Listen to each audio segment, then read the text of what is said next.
Olá, tudo bem? Eu sou o professor Alberto Veras e hoje faremos uma breve análise do crédito rural. O crédito rural é instrumento de financiamento da atividade rural e exerce um papel de extrema relevância, constituindo-se no elemento central que orienta as demais medidas consideradas como instrumentos da política agrícola. O crédito rural corresponde ao suprimento de recursos financeiros por entidades públicas e estabelecimentos de créditos particulares a produtores rurais ou às suas cooperativas, para aplicação exclusiva em atividades que se enquadrem nos objetivos indicados na legislação. É disciplinado pelas leis nº 4.829, 8.171 e 9.138. Uma das principais características do crédito rural reside no fato de que ele é um suprimento, ou seja, o beneficiário do crédito há de arcar, em princípio, com parcelas de recursos próprios na execução dos seus projetos. Outra característica é que somente podem ser produtores rurais ou suas cooperativas, incluindo-se nesse rol as seguintes pessoas: pessoas físicas ou jurídicas que se dedicam às atividades de pesquisa, produção de sementes e mudas melhoradas e prestação de serviços mecanizados. Produtores rurais extrativistas não predatórios e indígenas assistidos por instituições competentes. E pessoas físicas ou jurídicas que, embora não conceituadas como produtores rurais, se dediquem às atividades vinculadas ao setor. A concessão do crédito demanda a observância de certos critérios legais, como, por exemplo, a idoneidade do tomador, a fiscalização pelo financiador e a liberação do crédito em função do ciclo da produção e da capacidade de ampliação do financiamento.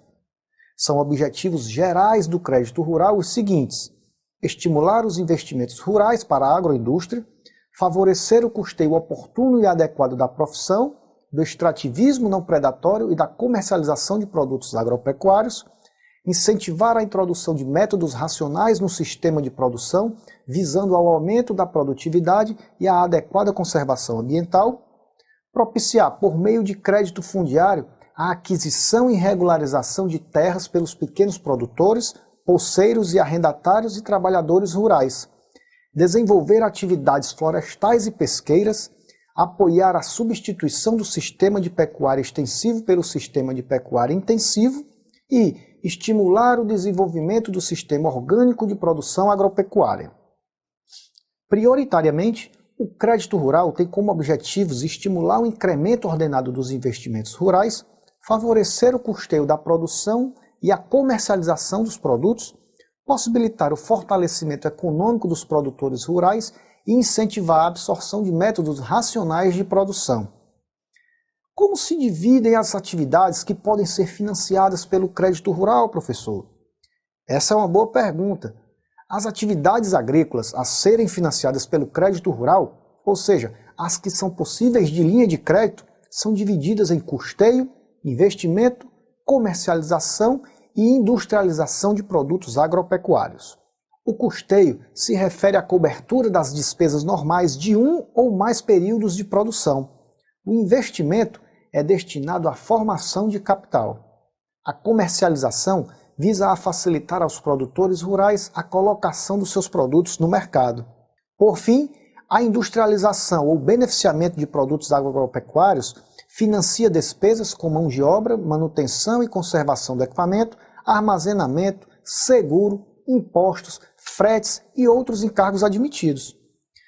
Como é administrado o crédito rural, professor? Cabe ao Sistema Nacional de Crédito Rural conduzir os financiamentos sob as diretrizes da política creditícia formulada pelo Conselho Monetário Nacional em consonância com a Política de Desenvolvimento Agropecuário. O Sistema de Crédito Rural foi instituído pela Lei nº 4.829, sendo controlado pelo Banco Central. Ao lado do Bacen, são órgãos básicos do sistema o Banco do Brasil, o Banco da Amazônia e o Banco do Nordeste.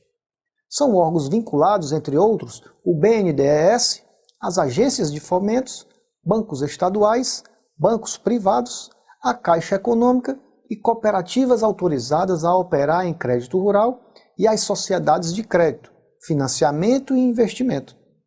O Conselho Monetário Nacional também participa da estrutura, disciplinando as normas operativas do crédito rural no país. A operacionalização do Sistema Nacional de Crédito Rural ocorre através de cédulas de crédito rural, cuja emissão e circulação estão previstas no Decreto-Lei nº 167. A formalização do crédito rural, por sua vez, se dá por títulos de financiamento, como a cédula rural pignoratícia, a cédula rural hipotecária, a cédula rural pignoratícia e hipotecária, a nota de crédito rural, a nota promissória rural e a duplicata rural. A lei também faculta a formalização do crédito rural por meio de contrato específico. A concessão do crédito rural e a constituição das suas garantias independe da comprovação de cumprimento de obrigações fiscais ou previdenciárias, declaração de bens ou certidão negativa de multas por infringência do Código Florestal. As operações de crédito rural admitem a constituição de garantias reais e pessoais. São exemplos o penhor rural, o bilhete de mercadoria, a caução e a hipoteca.